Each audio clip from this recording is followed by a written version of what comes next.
Up here.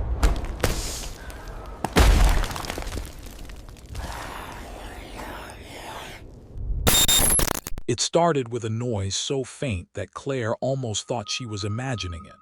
A soft, rhythmic tapping that echoed late at night when the house should have been silent. A tapping that seemed to come from directly above her bedroom, though she knew there was nothing above except the roof. The old house had stood at the edge of Hollow Creek for more than 100 years, and she had fallen in love with its history and creaking charm when she bought it. But from the first night, something felt wrong. She would lie in bed listening to that sound, steady and deliberate, not like rain or settling wood, but like fingers knocking on wood in a patient pattern, waiting to be noticed. Her husband Michael dismissed it as raccoons, telling her she worried too much, but the tapping grew clearer each night until it was impossible to ignore. Then came the whispering, soft and muffled, curling down through the ceiling like someone speaking directly into her ear while she lay in the dark. The words were indistinct, but the cadence was unmistakable. A voice too close, too intimate, and the first time it happened she leapt from bed trembling, insisting they check the roof, but Michael only groaned and turned over. Claire could not sleep, so she wandered the halls with a flashlight, staring up at the ceiling, tracing the layout of the house. She knew there was no attic. The realtor had been clear. This old Victorian had high ceilings but no crawl space above. The roof sloped directly on top. Yet when she stood in the upstairs hall, she swore she could hear shifting weight overhead, as though someone were crawling slowly, carefully, deliberately. She called out, her voice shaking, but the only answer was silence, followed by 3 sharp knocks above her head. She backed into the bedroom, heart hammering, while Michael laughed softly from the bed, telling her the mind plays tricks in old houses. But the sound was no trick. It returned the next night and the night after, until she began to dread the setting sun, knowing the whispers would come again. One afternoon, Claire climbed a ladder outside, determined to prove to herself there was nothing. The roof shingles were weathered but intact, no sign of animals or holes. She pressed her ear to the wood and heard nothing, but as she climbed down the ladder, she noticed something strange. On the upper wall beneath the eaves, where no room should exist, there was a small square vent, rusty with age. She frowned, realizing she had never seen it before, almost as if it had not been there when they moved in. It was too small for a person but large enough to vent a space. She pressed her face to it, peering into the darkness, but saw nothing, only the smell of dust and something faintly sweet and rotted. That night the whispers returned, clearer now, fragments of words that chilled her. They spoke her name, Claire, over and over, sighing it like a lover or a predator. She shook Michael awake, desperate for him to hear, but the moment he sat up the sound stopped, replaced by silence so complete it felt mocking. The following week Michael left for a business trip, leaving Claire alone in the house. She dreaded the nights without him, but she did not expect the voices to grow bolder in his absence.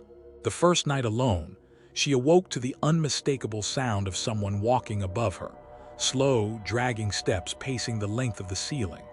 Her skin crawled as the steps stopped directly above her bed. She held her breath, too terrified to move, when the ceiling above her began to creak and bow slightly, as though weight pressed against it from above. She scrambled out of bed and ran to the hallway, flicking on every light, but the house stood empty and still. The next morning she searched every inch of the upstairs, tapping on walls, measuring dimensions, until she realized something horrifying. The house was larger on the outside than it was on the inside.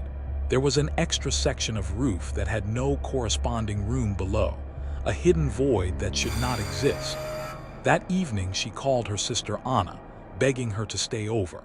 Anna was skeptical but agreed, bringing a bottle of wine to calm Claire's nerves. They laughed in the kitchen, trying to shake the tension, but as midnight neared the air grew heavy, and from the upstairs came the faint murmur of voices. Anna's laughter died in her throat. "What is that?" she whispered, eyes wide.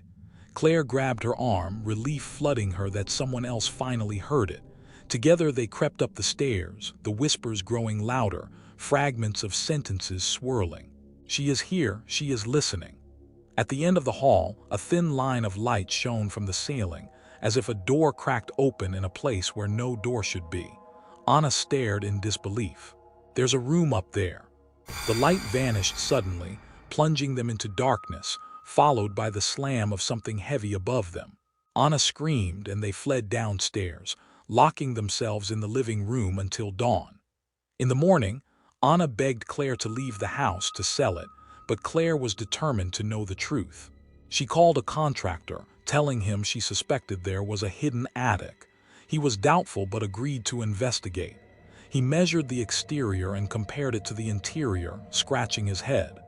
"You're right, there's space that doesn't line up, but there's no access." Claire insisted until at last he cut a small hole in the ceiling of the upstairs hall. Dust poured down, and when he pulled back the panel, his face went pale. "There's definitely a room up there," but he trailed off, shaking his head. "I don't understand. It's fully finished like it was always here, but there are no stairs, no hatch. It's sealed in." That night Claire lay awake, staring at the ceiling panel. She could feel it watching her. Just after midnight the panel creaked, shifting slightly though it had been nailed shut. She held her breath as a voice seeped through, clearer than ever. "Let us in." She bolted upright, whispering no into the dark, trembling uncontrollably. The next day she tried to leave the house, packing a bag, but every time she approached the front door a wave of nausea overtook her until she collapsed, unable to cross the threshold. It was as if the house itself would not let her go. By the third night alone, exhaustion consumed her. She drifted into restless sleep only to wake to the sound of her name spoken inches from her ear. She sat up gasping and saw it for the first time. A pale hand slipped through the ceiling panel, groping blindly in the air. Long fingers stretched unnaturally, nails black and cracked. Claire screamed and the hand retreated, the panel slamming shut as if it had never moved. She called Anna in hysterics, begging her to come back, but the line went dead mid-sentence, leaving only static.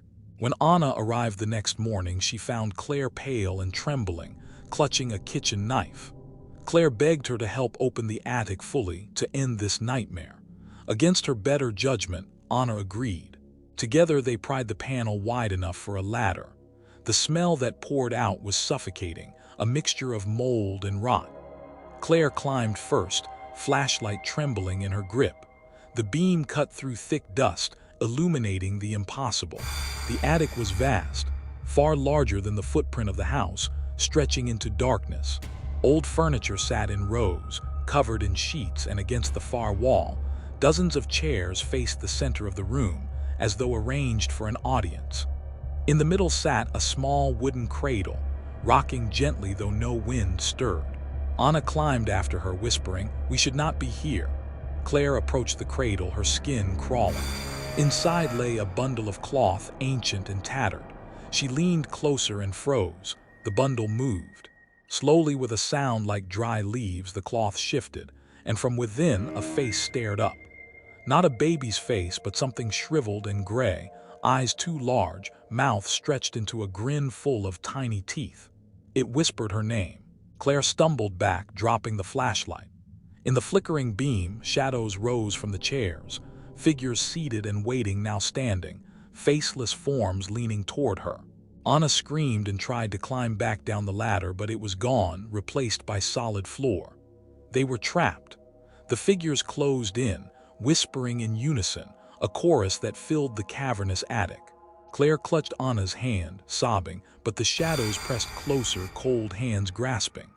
The shriveled thing in the cradle laughed, a dry rasp, and the attic walls pulsed as if alive. The last thing Claire saw before darkness consumed her was dozens of faces forming in the wood, mouths moving in silent screams. The next morning, neighbors saw smoke rising from the chimney of the old house, though no fire had been lit in years. When authorities entered, the house was empty. No sign of Claire, no sign of Anna. Only the ceiling panel nailed shut as though untouched, and above it, faintly, if one listened closely, the sound of whispering, patient and hungry, waiting for the next name to answer.